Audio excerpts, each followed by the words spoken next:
So the snapshot principle is something I'm coining to mean that whenever you see someone or a company or basically anything really, it's helpful to remember that you're seeing it in a snapshot of time, and it might sound obvious, but it's very frequently forgotten.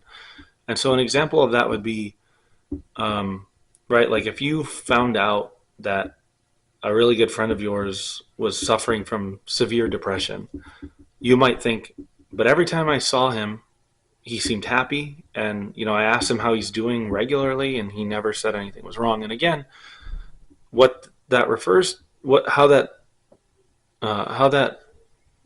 relates to the snapshot principle is that when you saw him, he was intentionally giving you snapshots of himself where he wanted you to think he was happy because he didn't want you to know about what was really going on in his head. An example where it's very pertinent is successful people. What often happens is when you see someone who's very successful, a lot of people will say they're lucky, or they'll just kind of dismiss their success because they didn't see it, right? They're only seeing the snapshot of them after they were successful.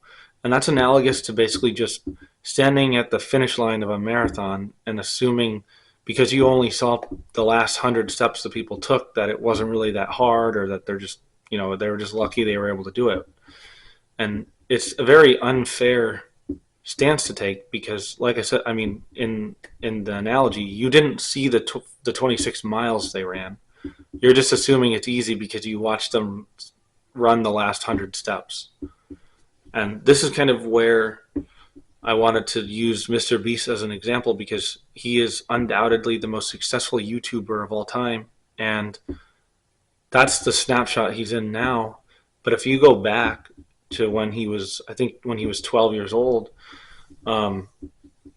his total views for that year were 15,000.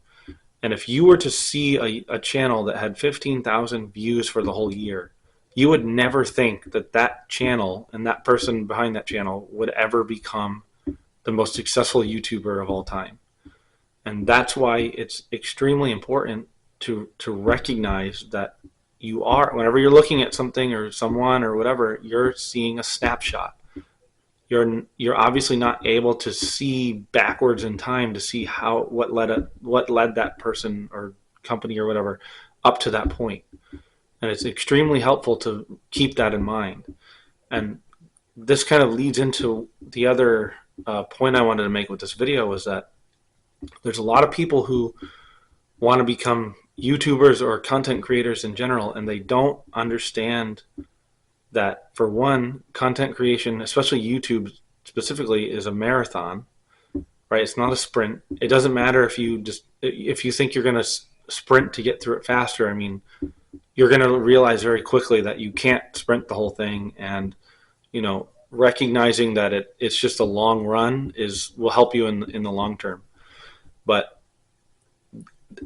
I would say that there's a lot of people who want to become YouTubers. They have a very unhealthy mindset of what it takes.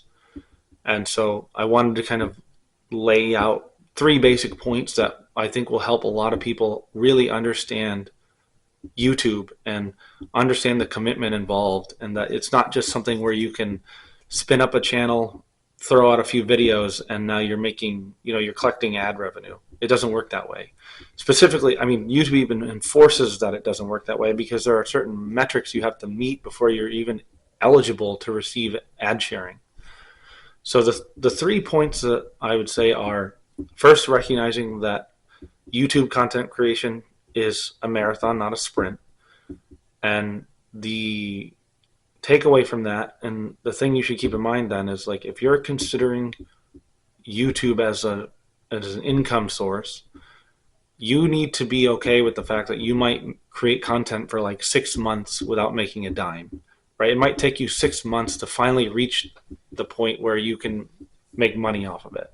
So if that is a huge deterrent to you, you shouldn't waste your time, because that's going to be either close to the case, or it might even be optimistic depending on the space you're trying to enter into. So the second point is that way too many people who just have this idea of wanting to be a YouTuber don't understand YouTube videos and content creation in general from a business point of view. And what I mean by that is understanding what makes someone either click or not click on a video. And it might sound silly, but I mean, understanding a very like succinct and business type of answer to this question gives you an understanding of what needs to be done to create valuable content. And so what is it that determines whether or not someone clicks on a video or not? The perceived value from the title of the video and the thumbnail have to convince the person that the value they're going to get out of the video is worth more than the length of the video.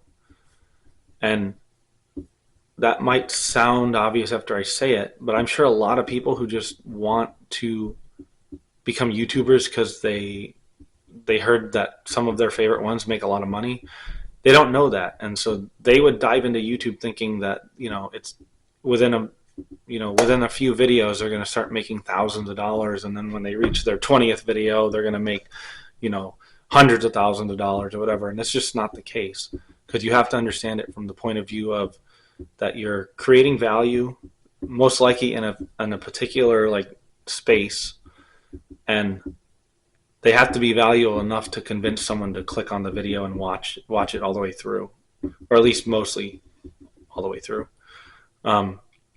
So hopefully you understand that, and that will at least give you another deterrent. If you're like, yeah, I don't want to do that, that sounds like too much work. Good, don't waste your time then.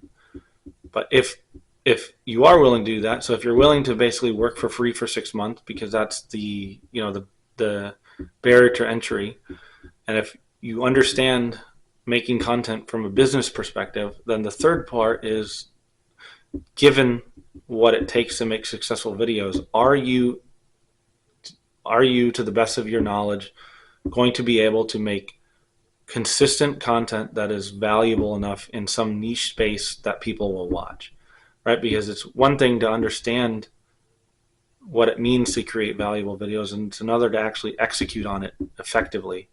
And so if you hit the first two checkpoints and you're good with them, but you ask yourself the third question and the answer to you is no, I mean, then it might not be worth doing, because you just don't have enough content to produce, high enough value videos where people are going to watch them. And so it wouldn't really benefit you to spend, 2+ years or however long it takes for you to make videos where you haven't made a single dime off of it, because you didn't reach the benchmarks you need to. But then, then you would, it's better to come to that conclusion now because you decided to analytically think about what's involved. And, it's better to save yourself now than it is to dive into it for a year or more and then realize, yeah, I just don't have the content, right? And it's not to say that you never will, right? It might just mean you can't produce enough valuable content because you don't have the life experience or the education you need, or whatever it is that people want to hear from you, right? And so you might just need, if you have a particular space in mind, you might just need to work in it and learn more before you give advice, right? It's like if you were to create a series on like entrepreneurship and you've never owned or operated your own business, I mean, no one's going to want to hear from you because you're basically a fraud and you're just trying to make content that you think people will watch because it is a topic they value, but you also have to be a valuable enough person in that space to where they want to hear it from you, because there's probably hundreds of other people that they could easily hear it from. So hopefully this gives a lot of people a much better understanding of what is actually involved in YouTube content creation, and hopefully it also gives you a really good trajectory, right? Like take it from the most successful YouTuber that's ever done it, right? It took him years before his growth started exploding, And so, his first year, I think it was like 15,000 views for the year, and his the following year was like 7,000. And I don't remember. I can't see the picture. He tweeted about it somewhere, and I can't see it right now because I don't have it up right now. It might be up on screen, but I can't see it. And so, take it from the most successful YouTuber that's ever done it.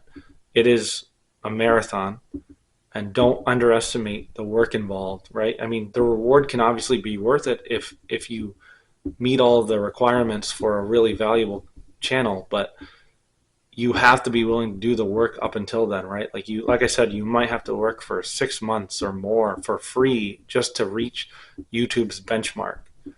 And so don't let that discourage you if you think you have what it takes. But if you don't, then save yourself the time and understand that maybe you just need a better skill set. You need to be in a better position in terms of like life experiences or something, but you need to, right? Like, it's not that you'll never be able to do it, but recognize that, hey, maybe if you can't do it right now, or you realistically don't think you can do it right now, it's something to work on for the future. So hopefully this helps people have a better understanding of what is really involved with YouTube content creation. So, hey, thanks for watching. Make sure to like the video, subscribe to the channel, and share it with everyone you know. It helps a lot. Thanks.